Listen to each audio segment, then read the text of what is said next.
Assalamualaikum teman-teman, perkenalkan nama saya Luna Maya.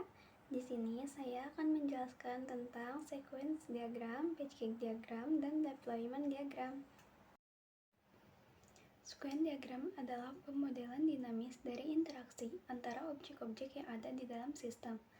Diagram ini akan menggambarkan proses pengiriman pesan secara simultan antara objek-objek yang ada. Sequence diagram menggambarkan cara objek-objek bekerja sama untuk menjalankan proses-proses dari sebuah fungsi di dalam program. Sequence diagram merupakan model yang penting bagi bisnis dan organisasi karena diagram ini digunakan untuk berbagai keperluan. Yang pertama, menggambarkan lebih detail sebuah use case. Yang kedua, memodelkan prosedur, fungsi, atau opsi secara logika dengan cara yang baik. Yang ketiga, memungkinkan pengembang dan pengguna melihat cara objek-objek dan komponen-komponen berinteraksi satu dengan yang lain. Yang keempat, merencanakan dan memahami detail-detail fungsi yang ada saat ini ataupun untuk skenario pengembangan yang akan datang.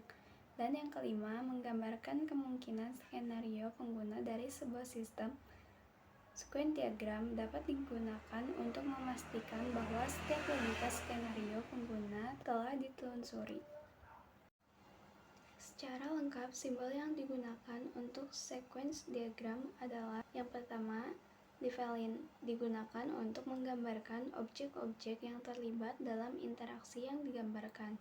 Yang kedua, message adalah pesan yang dikirimkan dari sebuah objek ke objek lain. Pesan digambarkan dengan anak panah. Yang ketiga, seperti yang ditunjukkan oleh message pada gambar 4,1. Self-message adalah pesan yang dikirimkan untuk sebuah objek ke objek itu sendiri. Yang keempat, as-in message adalah pesan yang dikirimkan untuk memanggil metode yang dimiliki oleh suatu objek dan menjalankan proses lain meskipun proses sebelumnya belum just. Yang kelima, apply message adalah pesan yang dikirimkan kembali oleh sebuah objek ke objek lain sebagai balasan dari pesan yang dikirimkan sebelumnya.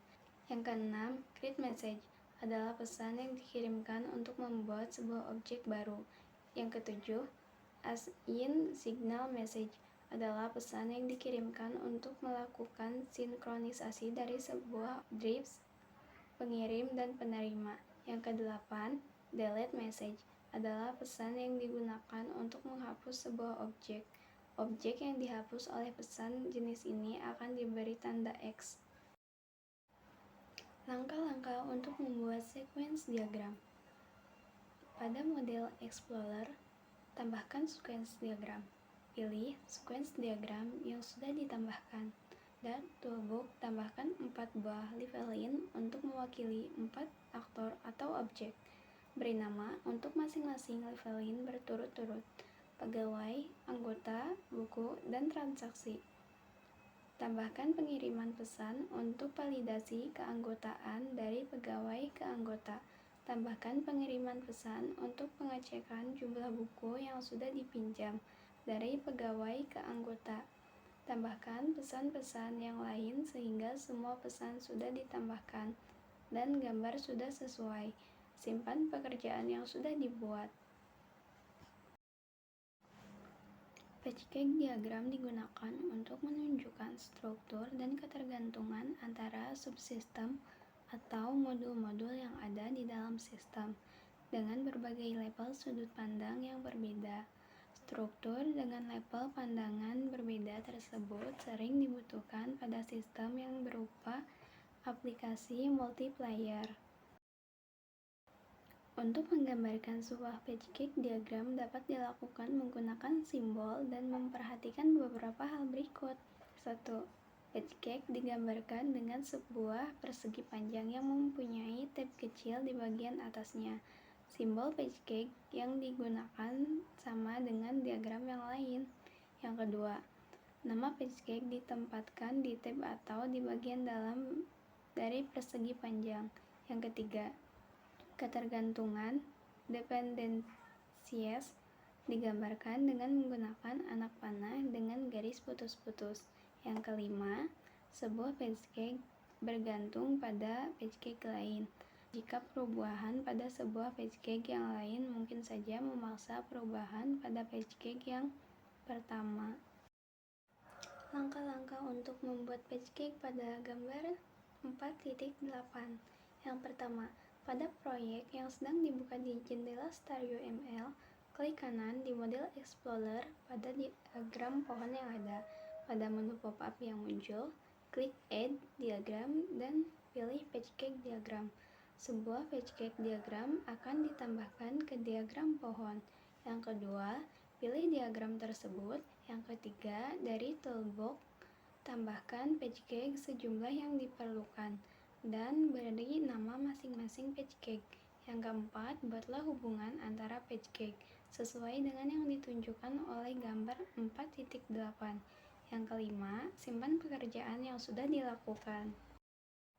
Deployment diagram merupakan sebuah diagram yang memodelkan aspek fisik dari sistem berorientasi objek. Deployment diagram digunakan untuk tujuan yang pertama, menampilkan struktur dari sistem pada saat dijalankan.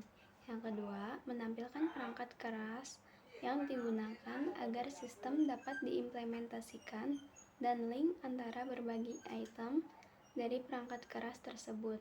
Yang ketiga, memodelkan elemen-elemen perangkat keras secara fisik dan jalur komunikasi antara mereka. Yang keempat, dapat digunakan untuk merencanakan arsitektur sistem. Dan yang kelima, digunakan untuk dokumentasi deployment dari komponen-komponen perangkat lunak atau node-node. Deployment diagram digambarkan menggunakan beberapa simbol. Yang pertama, nodes. Nodes digambarkan menggunakan simbol balok. Node dapat mewakili sebuah perangkat lunak atau perangkat keras. Sebuah node dapat ditampilkan di dalam node yang lain. Simbol node sama dengan node pada diagram-diagram sebelumnya. Yang kedua, asosiasi. Asosiasi atau hubungan menggambarkan hubungan kerja antara dua node. Asosiasi digambarkan menggunakan sebuah garis seperti hubungan asosiasi pada diagram-diagram yang sudah dijelaskan sebelumnya. Yang ketiga, ketergantungan. Dependensi. Ketergantungan adalah hubungan antara dua node yang pada sebuah node keberadaannya bergantung pada node yang lain, seperti pada diagram-diagram yang lain. Ketergantungan digambarkan dengan menggunakan simbol anak panah dengan garis putus-putus. Langkah-langkah untuk membuat deployment diagram pada gambar 4.10. Yang pertama, pada proyek yang sedang dibuka di jendela StarUML, klik kanan di model Explorer pada diagram pohon yang ada. Pada menu pop-up yang muncul, klik Add Diagram dan pilih Deployment Diagram. Sebuah deployment diagram akan ditambahkan ke diagram pohon. Yang kedua, pilih diagram tersebut. Yang ketiga, tampilkan node sejumlah yang diperlukan dan beri nama masing-masing node. Dan yang keempat, buatlah hubungan antara node sesuai dengan yang ditunjukkan. Simpan pekerjaan yang sudah dilakukan. Agar sistem bekerja dengan baik, sistem harus mempunyai perangkat-perangkat yang berfungsi sebagai server basis data, server aplikasi, dan komputer klien yang digunakan untuk mengakses sistem. Jika sistem perpustakaan dibuat agar dapat memberikan layanan online kepada pengguna, sehingga pengguna dapat mencari ketersediaan buku, jurnal, atau e-book melalui internet. Sistem akan memerlukan tambahan perangkat komputer yang berperan sebagai web server yang akan terhubung ke internet, sehingga anggota perpustakaan dapat mengakses sistem perpustakaan tersebut melalui jaringan internet. Terima kasih sudah menonton.